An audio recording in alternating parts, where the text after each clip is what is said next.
Hello, you beautiful nerds, geeks, and gamers, and welcome back to the Canadian Nerd Show for our coverage of the one and only epic FanExpo 2013. But first, a couple house cleaning issues. So in the case that you are a regular Canadian Nerd Show viewer, then you may have noticed that in the month of August we were a little quiet, despite conventions like Atomic Lollipop, Con Bravo, as well as the Toronto Animation Arts Festival International.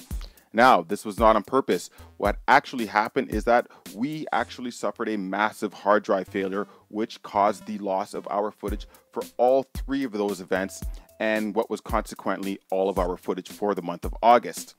As such, what we've done is we've been reaching out to other YouTubers in the community to ideally share in their footage, and what we'll be doing is using some of their footage to nonetheless put together some awesome footage of those three events and take you guys inside as promised. So, if you've been waiting for Con Bravo, Atomic Lollipop, or the Toronto Animation Arts Festival, we apologize, but you will have to wait a couple more weeks. But we do promise to deliver some awesome coverage, as we normally do. Now, we'd just like to remind you that the Canadian Nerd Show is now brought to you by our amazing friends over at Han Solo Records, your Canadian source for the best in both nerdcore and underground hip-hop. SuperPowerCollectibles.com, your Canadian online source for collectibles, action figures, comics, and more. And our newest sponsor, Harry Tarantula, or HarryT.com, which specializes in games and comics in downtown Toronto. However, now let's jump in and do some FanExpo. So, in the case that you were not aware, FanExpo is epically massive, to say the least, and as such we've actually had to plan how we're going to break down our coverage for you, and that will go as follows. In this episode, part 1 of our FanExpo 2013 coverage, we'll start by discussing FanExpo, which we'll do in just a couple seconds. After that, we will take you on our first music video of cosplayers and just the general action and atmosphere at FanExpo. And then finally, we'll finish up by beginning our walkthrough of the Metro Toronto Convention Center, after which we will finish that up in part 2. In part 2 of our FanExpo coverage, we'll begin with some amazing interviews that we had the opportunity to catch while we were at FanExpo with some of the vendors and some of our amazing friends there. After that, we'll jump into another music video to wrap up our cosplay, as well as the general atmosphere and action taking place on the floor at FanExpo 2013. And then finally, we'll wrap up part 2 with a walkthrough of the South Metro Toronto Convention Center building. In part 3 of our FanExpo coverage, in keeping with last year, we will be taking you guys back inside the Lolita fashion show to see what those ladies had in store this year. And in part 4 of our FanExpo 2013 coverage, we will be taking you guys inside the DC How to Break Into Comics panel, which was tons of fun. And in the case that you're looking to break into comics, is definitely the right way to start. And additionally, although not really a part of our FanExpo series, we will be putting out an episode entitled FanExpo Sports right after part 1 in order to give you guys an idea of what the FanExpo Sports section was all about. So let's talk FanExpo. This year, FanExpo was over 750,000 square feet. And to put that into perspective, that is larger than 13 football fields. Moreover, there were over 100,000 individuals in attendance, which is up 22% from last year. So it is growing significantly. Additionally, there were over 900 vendors and exhibitors, of which were our friends and sponsors, Han Solo Records, from which I got this amazing Chewie and Han Solo t-shirt, There were the amazing guys over at Superpower Collectibles, Andrew over at AS Creations making his amazing masks, Gay Nerd Sean Ward, as well as a bunch of other friends. And inside the expo, it was tons of fun everywhere you looked. There were cosplayers of all sizes, a massive artist alley featuring the likes of Black Bastard, amazing panels, fashion shows, myriad celebrities like this guy, playable Xbox Ones, the Batmobile, a TARDIS, and there was even an artist who was hand drawing and sketching on a brand new car, which I believe was the prize for a giveaway. So FanExpo is amazing and tons of fun. But what would we be if we went on without telling you guys about some of the cons of being at FanExpo? And realistically, the largest con at this point is that the monster that is FanExpo is just growing so large that it's really hard to coordinate something of that size really in any scenario. It was to the point whereby a lot of the security guards really had no idea what our media passes entitled us to. You have no idea how annoying it is to be told minutes before an event's about to begin that you now have to go find the person that you have been contacting with by email for the last couple months. And as such, we are unfortunately unable to cover some of the bigger events like Hulk Hogan's appearance as well as the masquerade. But enough of my talking. I know it must be getting annoying. And without further ado, let's jump into our very first FanExpo 2013 music video.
All right, guys, so there is our first FanExpo 2013 music video. If you saw yourself in that video, then please make sure to make a note of that in the comments so that both I, the rest of our team, as well as other viewers know exactly who you are. But now, let's jump into part 1 of 2 of our FanExpo 2013 walkthrough, in which we will take you guys through the North Metro Toronto Convention Center building, which includes FanExpo Sports, as well as the autograph area and just a few vendors from the general FanExpo Canada area. So, let's do it. Hey guys, so we were lucky enough to hook up with Andrew from AR Creations, who's going to lend us this beautiful mask to have some fun with at the expo. But first, Andrew, can you tell me a little bit more about the company and what you guys do? Yeah, of course. As you said, this is AS Creations. I'm Andrew. And basically what we do is that we bring masks and props and movie memorabilia and replicas to life, and we try to make a whole different array and different types of masks and props for the cosplayers and everyday people to wear and to purchase. Fantastic. And how has this FanExpo been going for you, business-wise, or what's been your best seller, perhaps? FanExpo is always awesome. We love coming here. We try to. This is our fourth or fifth year doing it. The big seller this year has been the Deadpool masks, the Deadpool and the Deathstrokes. Yeah, we've made about 15 of them, and they're all gone. So fantastic. So it was a good show. Yeah, we had a good time. Good stuff. Good stuff. So we're excited to get started with the mask, and we'll hook back up with you in a little bit. That's good. Thanks, guys. Cheers.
All right, all. Well, that is it for part 1 of 2 of our walkthrough, as well as part 1 of our FanExpo coverage in its entirety. Please make sure to stick around and check out the remainder of our FanExpo 2013 coverage, which you should see posted today, tomorrow, the next day, and realistically almost every other day over the next couple weeks. In part 2 of our coverage, we will hook up and chat with some of our amazing friends and sponsors, which we found all over the place at FanExpo 2013. And in the next posted FanExpo video, we will take you guys inside FanExpo Sports. So stay tuned. And until our next episode, we'd like to strongly encourage you to subscribe somewhere down there, comment, share, like, and all of that stuff. Realistically, just get engaged. And moreover, if you'd like to connect with us elsewhere, then you can absolutely do that by finding us right over there on Facebook or right over there on Twitter. So until our next episode, peace, take care, à la prochaine. Check out our sponsors. You know you wanna.